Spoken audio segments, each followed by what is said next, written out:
నమస్కారం అండి అందరికీ welcome to my YouTube channel Shri Manju spiritual. మనము లలిత సహస్రనామాలకు ప్రతిరోజు ప్రతిపదార్థాలు తెలుసుకుంటున్నాం కదా. శ్రీమాత్రే నమః. 287 నామము నిజాజ్ఞ రూప నిగమ.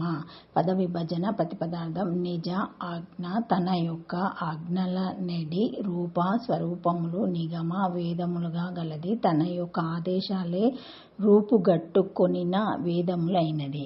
నిగమము అంటే వేదము. వేదానికి అర్థాలు మంత్ర బ్రాహ్మణాత్మకమైన శబ్దరాశి. ఆ వేద ఇతి వేద తెలియజేసేది గనుక వేదము.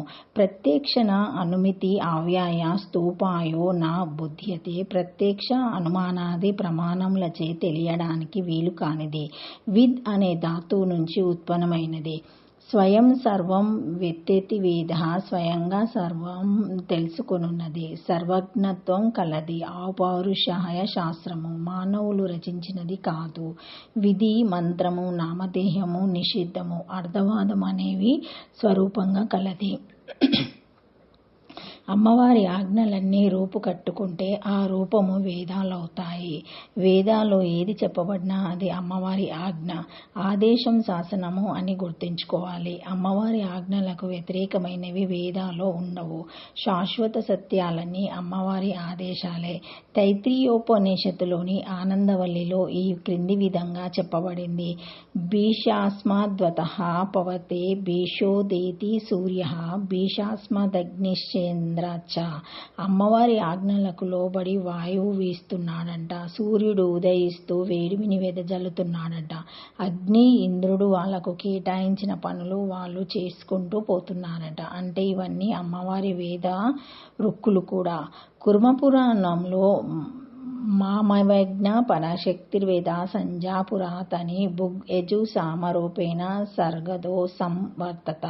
నా ఆజ్ఞలే పురాతనమైన పరాశక్తి రూపమైన వేదాలు. బుక్ యజస్వమాలుగా సృష్టాదిలో ప్రత్యక్షమైనయే అని చెప్పబడింది. వేదానుసారమైన తంత్రాలు కొన్ని, వేద విరుద్ధాలు కొన్ని ఉన్నాయి. వాటిలో వేదిక తంత్రాలను నిగమములు అంటారు. అవి పరమేశ్వరుని ముఖము నుంచి వచ్చాయి. శివుని సత్యోజత ముఖము నుండి వెలువడినవి కామికాది పంచతంత్రాలు.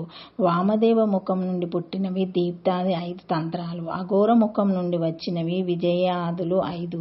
తత్పురుష ముఖము నుండి జననించినవి వైరోచనాదులు 5.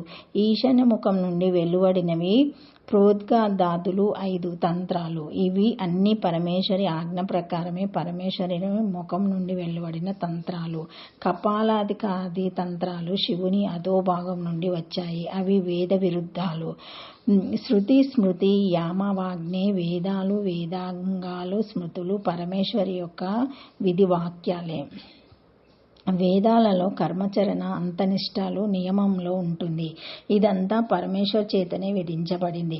ఆమె ఆజ్ఞానుసారము వేద మార్గములంతా ఆ నిబంధనలను అనుసరిస్తున్నారు కాబట్టి పరమేశ్వరి నిజాజ్ఞ రూప నిగమ అనబడుతుంది. ఈ నామాన్ని జపిస్తే మనంతట మనకే ఏ పనులు చేయకూడదు, ఏ పనులు చేయవచ్చో తెలిసేటట్లుగా అమ్మవారు అనుగ్రహిస్తుంది. నిజాజ్ఞ రూప నిగమ అన్నదానికి వాస్తవానికి అర్థం ఇదే. ఓం నిజజ్ఞాన రూప నిగాయ నమః. అష్టాక్షరి శ్రీమాత్రే నమః. Thank you for watching my video. Please like, share, comment, subscribe to my channel. మరిన్ని వీడియోస్తో మళ్ళీ కలుస్తానండి. ఈ వీడియో మొదటిసారి ఎవరైనా చూసి ఉంటే తప్పకుండా లైక్ చేసి సబ్స్క్రైబ్ చేసుకోండి. Thank you.